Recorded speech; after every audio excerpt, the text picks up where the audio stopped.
Ketika ada musibah yang menghampiri kita, yang mendatangi kita di bulan suci Ramadan ini, kita berdoa.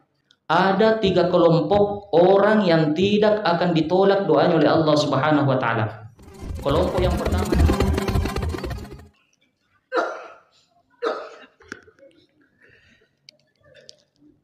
Bismillahirrahmanirrahim.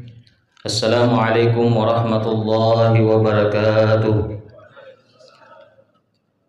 Alhamdulillahi rabbil alamin, wal aqibatu lil muttaqin, wa la udwana illa 'alal zalimin.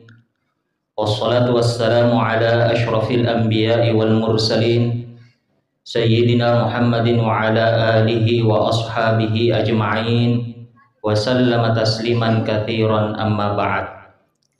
Alhamdulillah, marilah kita memanjatkan puji dan syukur kehadirat Allah Subhanahu wa taala atas limpahan rahmat, inayah, taufik serta nikmat yang diberikan kepada kita sekalian. Nikmat kesehatan, nikmat kesempatan, lebih-lebih 2 nikmat yang sangat besar, yaitu nikmat iman dan nikmat Islam. Sehingga pada malam yang ke-14 ini kita masih sempat melaksanakan sholat isya secara berjamaah, dan insya Allah kita akan melanjutkan salat tarawih secara berjamaah pula. Serta salawat dan taslim atas junjungan kita Nabi besar Muhammad sallallahu alaihi wasallam. Allah Subhanahu wa taala memerintahkan kita untuk salat, tetapi Allah sendiri tidak melakukannya. Allah Subhanahu wa taala memerintahkan kita untuk berzakat, tetapi Allah sendiri tidak melakukannya. Allah Subhanahu wa taala memerintahkan kita untuk berpuasa, tetapi Allah sendiri tidak melakukannya. Tapi ada satu perintah yang diperintahkan oleh Allah Subhanahu wa taala, Allah sendiri melakukan perintah terlebih dahulu. Innallaha wa malaikatahu yusalluna 'alan nabi. Sesungguhnya Allah dan para malaikatnya senantiasa bersalawat kepada baginda Rasulullah sallallahu alaihi wasallam. Dipertegas oleh Nabi sallallahu alaihi wasallam, "Man shalla alayya salatan," barang siapa yang bersalawat kepadaku 1 kali saja, sallallahu alaihi asyara, maka Allah Subhanahu wa taala bersalawat kepadanya sampai 10 kali. Bahkan Nabi Adam alaihi salam ketika dia dikeluarkan dari surga, ketika itu Nabi Adam alaihissalam berdoa, Rabbana zalamna anfusana wa illam taghfirana. Tetapi Allah sendiri belum mengampuninya. Tapi ketika Nabi Adam alaihissalam melihat ke arasy-Nya Allah Subhanahu wa taala, tertulis la ilaha illallah Muhammadur Rasulullah, maka kita sebagai umatnya Nabi sepantasnya lah kita bersalawat kepada baginda Rasulullah sallallahu alaihi wasallam. Ma'asyiral muslimin wal muslimat, sidang jamaah isya dan salat tarawih yang dirahmati oleh Allah Subhanahu wa taala. Setiap manusia pasti pernah merasakan yang namanya ujian, cobaan maupun musibah. Dari setiap musibah yang kita hadapi, kita perlu mengambil ibrah, mengambil pelajaran, mengambil hikmah dari setiap musibah yang kita hadapi. Minimal ada 3. Yang pertama, anggaplah musibah yang kita hadapi itu adalah sebagai ujian kita untuk meningkatkan kualitas keimanan kita kepada Allah Subhanahu wa taala, untuk meningkatkan kadar ketakwaan kita kepada Allah Subhanahu wa taala. Karena semakin tinggi keimanan seseorang, semakin tinggi kadar ketakwaan seseorang, maka semakin berat pula lah ujiannya. Orang-orang yang beriman wajib bersikap bijak dan dapat menarik hikmah dari setiap musibah yang kita hadapi. Kita harus optimis bahwa setelah kesulitan pasti ada kemudahan. Allah Subhanahu wa taala mempertegas di dalam firman-Nya dalam surah Al-Insyirah, fa inna ma'al usri yusra, inna ma'al usri yusra. Kalau dalam kaidah ilmu tafsir dan ilmu bahasa Arab, jika ada firman Allah Subhanahu wa taala yang terulang 2 kali atau lebih dari 2 kali dan memakai harfu taukid, huruf penguat, Inna, sesungguhnya, maka benar-benar akan terjadi. Fa inna ma'al usri yusra, inna ma'al usri yusra. Sesungguhnya kesulitan itu bersama dengan kemudahan. Allah Subhanahu wa taala tidak mengatakan fa inna ba'dal usri yusra. Tidak mengatakan setelah, tetapi bersama. Artinya pasti ada solusinya, pasti ada jalan keluarnya.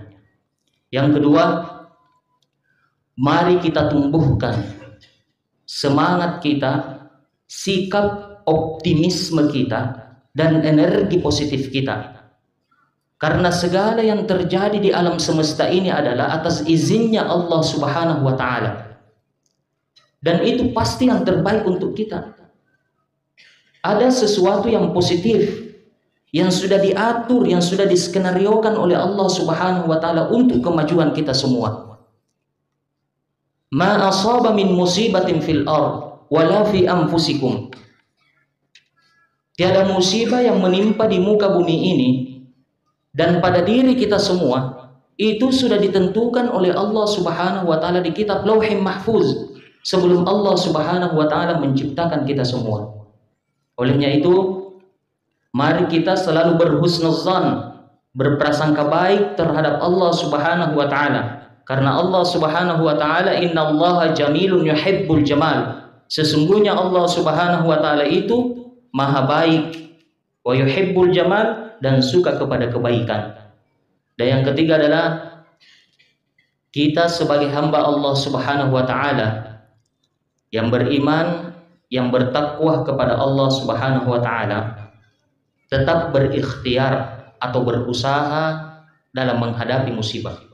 Jadi ketika ada musibah yang kita hadapi, jangan langsung berpasrah diri dan mengatakan inilah takdir, inilah cobaan yang diberikan oleh Allah Subhanahu wa taala. Orang yang beriman, orang yang bertakwa tidak demikian seperti itu. Tapi dia berusaha dulu, berikhtiar dulu dalam menghadapi musibah tersebut. Dan yang tak kalah pentingnya adalah kita sebagai hamba Allah Subhanahu wa taala tetap berdoa terus-menerus secara maksimal agar dapat menjalani musibah yang kita hadapi. Apalagi di bulan suci Ramadan ini, ketika ada musibah yang menghampiri kita, yang mendatangi kita di bulan suci Ramadan ini, kita berdoa. Karena doanya orang yang berpuasa itu mustajab, memiliki doa yang terkabulkan sampai dia berbuka. Atau riwayat lain menyebutkan ada 3 kelompok orang yang tidak akan ditolak doanya oleh Allah Subhanahu wa taala. Kelompok yang pertama adalah al-imamul adil, pemimpin yang adil. Mungkin kalau kita di sini ya sedikit saja yang menjadi pemimpin. Mungkin ada Pak RT, Pak RW di sini. Jika Pak RT, Pak RW-nya adil, doanya diterima oleh Allah Subhanahu wa taala. Yang kedua adalah as-shaimu hatta yuftira. Doanya orang yang berpuasa, dia memiliki doa yang mustajab sampai dia berbuka. Maka ketika kita mau buka, itu memperbanyak doa kepada Allah Subhanahu wa taala. Doa yang diajarkan oleh Nabi kita Muhammad sallallahu alaihi wasallam kepada istrinya Sayyidah Aisyah, ini doanya kita hafal semua. Allahumma innaka afuun tuhibbul afwa fa'fu anni. Itu doanya. Atau dalam hadis Allahumma innaka afuun karim tuhibbul afwa fa'fu anni. Tapi ketika kita mau buka toseng, kalau mau buka, kita bukan memperbanyak doa, tetapi diceleng-celengi itu Pak Bugaya. Apa sih nampe dibukain nih? Niat di pisjo, niat di jalkot, pisgor, apalagi es buah. Berarti aman perut. Atau biasa ibu-ibu, bukan ibu-ibu sini, ibu-ibu di luar. Ya, tapi di luar ada mie di dalam sini. Enggak. Ibu-ibu biasa kalau sudah masak, sudah siap mie itu Pak Bugaya.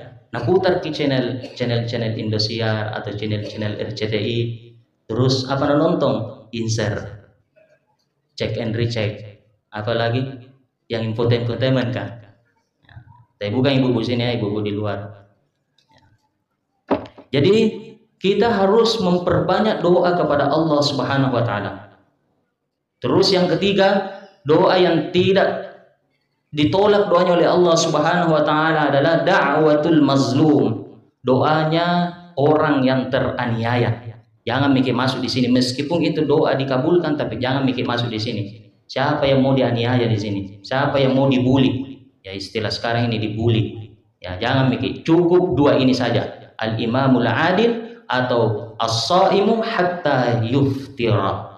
Karena Allah Subhanahu wa taala berjanji di dalam firman-Nya, ud'uni astajib lakum. Mintalah kepada aku, berdoalah kepada aku, pasti aku akan kabulkan. Allah Subhanahu wa taala itu tidak pernah mengingkari janjinya. Innaka la tukhliful mi'ad. Sesungguhnya Allah Subhanahu wa taala itu tidak pernah mengingkari janjinya. Jadi doa itu apa yang menjadi kebutuhan kita, apa yang menjadi keinginan kita. Jadi doa itu bukan yang kita hafal. Jangan sampai keinginan kita, kebutuhan kita adalah ingin minta jodoh, tidak ada laginya. Minta jodoh saja, tidak pakai minta jodoh lagi. Ya, minta jodoh. Terus yang kita hafal, Allahumma barik lana fima razaqtana, kan tidak sesuai apa yang menjadi kebutuhan kita. Ya, pernah ada jamaah umroh, ya jamaah umroh, pengalaman pribadi ini, datang ke kamar. Assalamualaikum Ustaz. Waalaikumsalam. Ustaz, ayo kita pergi di roda dulu.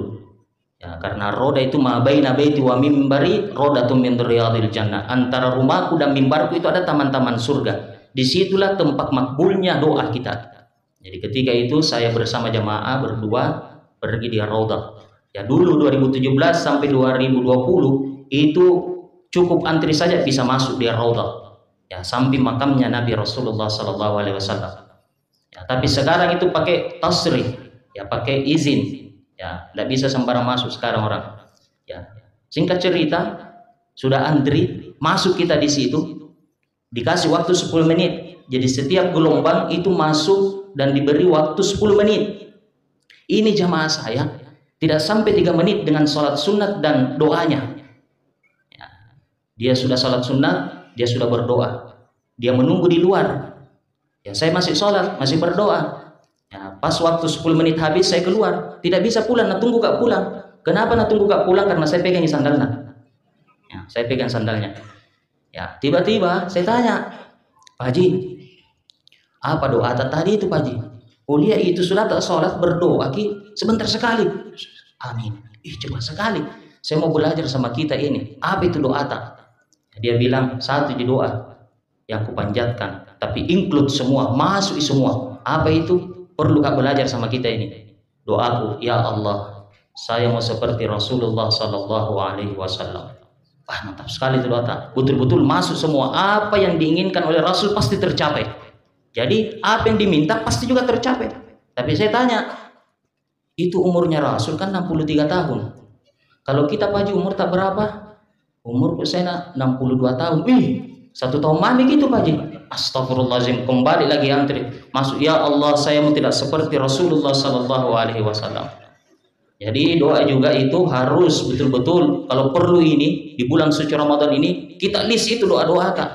Ya, ada waktu-waktu tertentu di antara 2 khutbah di hari Jumat. Ya, ketika khatib duduk, ya itu doanya terkabulkan. Atau di antara azan dan iqamah, itu juga doa-doa yang terkabulkan. Ikhwanul muslimin wal muslimat sidang jamaah Isya dan salat tarawih yang dirahmati oleh Allah Subhanahu wa taala. Demikianlah, semoga ketika kita mendapatkan musibah, ketika kita mendapatkan ujian yang diberikan oleh Allah Subhanahu wa taala, kita bisa menjalaninya dan kita bisa meningkatkan kualitas keimanan kita kepada Allah Subhanahu wa taala, meningkatkan kadar ketakwaan kita kepada Allah Subhanahu wa taala, dan yang tak kalah pentingnya adalah jangan lupa berdoa, berikhtiar, dan semoga kita digolongkan orang-orang yang bersabar. Sebelum saya menutup, saya mau berpantun dulu. Kue bayau, kue cucuru, kue dadar, kue pawa, itu kue-kue nama-nama kue itu. Ya. Hari Senin bersih-bersih. Cakep, memang saya cakep. Puji alim. Hari Senin bersih-bersih. Pasang bendera biar berkibar. Cukup sekian dan terima kasih. Maaf jika ceramahnya panjang dan lebar. Allahul muwaffiq ila aqwamit thariq. Assalamualaikum warahmatullahi wabarakatuh.